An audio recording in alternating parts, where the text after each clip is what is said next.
Tonsils एक ऐसी बीमारी है जो बच्चों और बड़ों सब में पाई जाती है और अक्सर वायरल या फिर बैक्टीरियल इन्फेक्शन की वजह से टॉन्सिल्स बढ़ जाते हैं, तो जिसकी वजह से गले में खराश और शदीद दर्द की शिकायत भी सामने आती है। तो इस सूरत हाल से कैसे नबूरदाजुमा हुआ जाए और टॉन्सिल्स की वजूहात क्या है, इससे बचाव कैसे मुमकिन बनाया जा सकता है, इस पर आज हम बात करेंगे।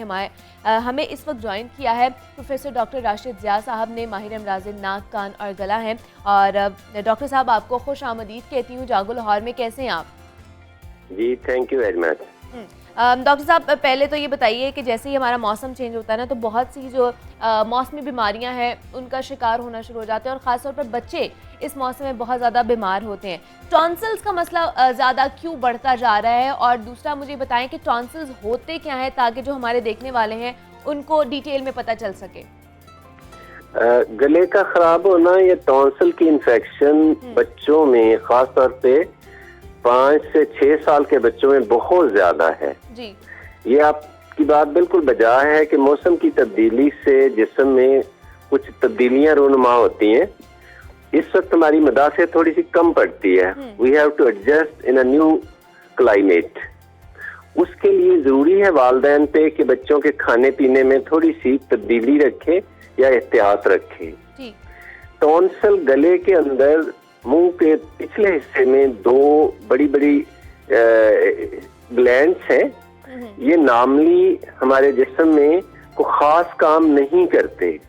अगर थोड़ा बहुत इनकी परफॉर्मेंस है तो वो सैंपलिंग करते हैं हमारे मुंह के अंदर से पेट में जो भी चीजें जाती हैं उनमें से कुछ चीजों का सैंपल लेके बॉडी के मुदाफियत सिस्टम को दिया जाता है, और ताकि उसके अगेंस्ट मुदाफियत क्रिएट की जाए, डिफेंस सिस्टम को स्ट्रॉन्ग किया जाए। वो मुदाफियत भी 2 किस्म की होती है, जो इंसान को वक्त के साथ साथ 2 साल तक बच्चे में नहीं होती, 6 साल तक काफी आ चुकी होती है, 12 साल की एज में बच्चा बिल्कुल एक अच्छे एडल्ट की तरह मुदाफियत अटेन कर चुका होता है। इसलिए छोटे बच्चों में क्योंकि खाने पीने में परहेज नहीं होता, हर छोटी छोटी चीज को मुंह में डालते हैं। वक्त के साथ ये बात भी सही है कि चीजें मसाइल बढ़ गए हैं, इसलिए कि हम आर्टिफिशियल डाइट की तरफ, फास्ट फूड की तरफ ज्यादा चले गए हैं। अगर हम चिल्ड चीजें, आइसी चीजें, ठंडी खट्टी चीजें कम इस्तेमाल करें, फ्रेश चीजों पे जाएं, नॉर्मल चीजें या हल्की गर्म चीजें ज्यादा इस्तेमाल करें, तो इन इन्फेक्शन का होना ऑलमोस्ट मिनिमम हो जाता है। खास तौर पे ये आर्टिफिशियल फार्मूलाज बच्चे को फीडर का देना, लंबी देर फीडर का देना 2-2.5 साल के बाद एक बड़ी वजह है गले और नाक की इन्फेक्शन का।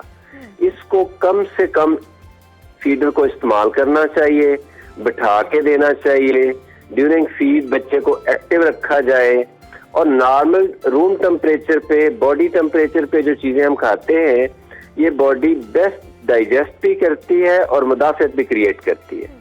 ठीक है। और दूसरा डॉक्टर साहब मुझे बताएं कि हमें अंदाज़ा कैसे होगा कि बच्चे का अगर गला ख़राब है तो ये टॉन्सिल्स की वजह से बच्चे का गला ख़राब है, और इसकी अलामात क्या हो सकती हैं जिनसे हमें पता चल जाए कि टॉन्सिल्स का मसला है बच्चे को? ये बहुत सादा और सिंपल सा तरीका है। बच्चे की हिस्ट्री में अगर पेरेंट्स कहते हैं कि अक्सर बच्चा खाना चाहता है, रिलक्टेंट है, पेन होती है, बच्चे की ग्रोथ नहीं हो रही, उसकी हाइट नहीं बढ़ रही, और अक्सर बच्चे को बुखार हो जाता है, गले में दर्द कहता है, स्कूल जाने में नाला है, तो इसका मतलब आम तौर पे ये लिया जाता है कि गले की इन्फेक्शन है। और यही बच्चा अगर कुछ महीनों बाद पेट में दर्द भी कह रहा है, जहाँ पे बेली बटन है उस रीजन में, तो समझे कि ये 100% गले की इन्फेक्शन से ही हो रहा है। फिर 1 या 2 ब्लड टेस्ट इसको क्लियरली बता देते हैं कि बैक्टीरियल है, और इसका जो बैक्टीरिया है वो बहुत डेंजरस है, इसको स्ट्रेप्टोकोकस कहते हैं। अच्छा। और ये कुछ देर के बाद अगर इन्फेक्शन ज्यादा रहे, ऑन एंड ऑफ होती रहे, तो पेट के बाद ये सबसे ज्यादा हमारे गुर्दों को और हार्ट को डैमेज करता है। 2 बड़ी बड़ी बीमारियां गुर्दों की और हार्ट की सिर्फ इसी जो गले की इन्फेक्शन है, पायोजेनीज, स्ट्रेप्टोकोकस पायोजेनीज, इसी की वजह से होती है। इसका मतलब ये हुआ कि हमें टाइमली मेडिसिन देनी चाहिए, अपने MBBS डॉक्टर को टाइमली दिखाना चाहिए। अगर 1 या 2 से ज्यादा अटैक हो रहे हैं तो ENT सर्जन को जरूर दिखा लें। शुरू के चंद महीनों में ये अद्वियात से, एहतियात से 100% काबिल इलाज है। लेकिन मुझे बताएं डॉक्टर साहब कि जो बच्चे ऑलरेडी टॉन्सिल्स का शिकार होते हैं वो बाकी बच्चों के निस्बत ज़्यादा इफेक्ट हो रहे होते हैं इस चीज़ से, उनका गला जो है वो ज़्यादा जल्दी ख़राब हो जाता है, और दूसरा उनको क्या बार बार तेज़ बुखार भी चढ़ना शुरू होता है?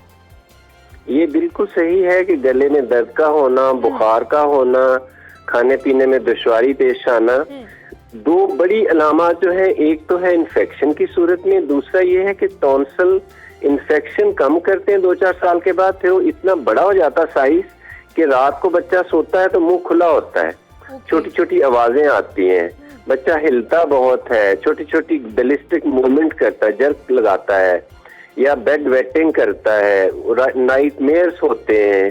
तो साइंस का ख्याल है कि जितनी भी अलामत हैं बच्चे को, रात को बेड पे यूरिन कर देना, बेड वेटिंग, अनईजी होना, सुबह रिलैक्स नहीं उठेगा, तो गले का साइज, टॉन्सिल का साइज इतना बड़ा हो जाता है कि खाने पीने के अलावा सांस लेने में भी दुश्वारी होती है। तो फिर डॉक्टर साहब इसका इलाज क्या है और कौन सी स्टेज पर जाके फिर इसका ऑपरेशन किया जाता है? अगर तो बच्चे का गला बंद हो रहा है, सांस में दुश्वारी पेश आ रही है, रात को उसको काफी सारी मुश्किलात हैं, स्कूल वाले उसके परफॉर्मेंस से बिल्कुल हैप्पी नहीं है और ग्रोथ उसकी डिस्टर्ब हो रही है, 100% इसका इलाज एक ही है कि टाइमली उसकी सर्जरी करवा दी जाए। अच्छा। अगर सर्जरी नहीं कराई जाएगी तो उसके जा, अपर और लोअर जा, जबड़े जो हैं वो भी आगे पीछे हो जाएंगे।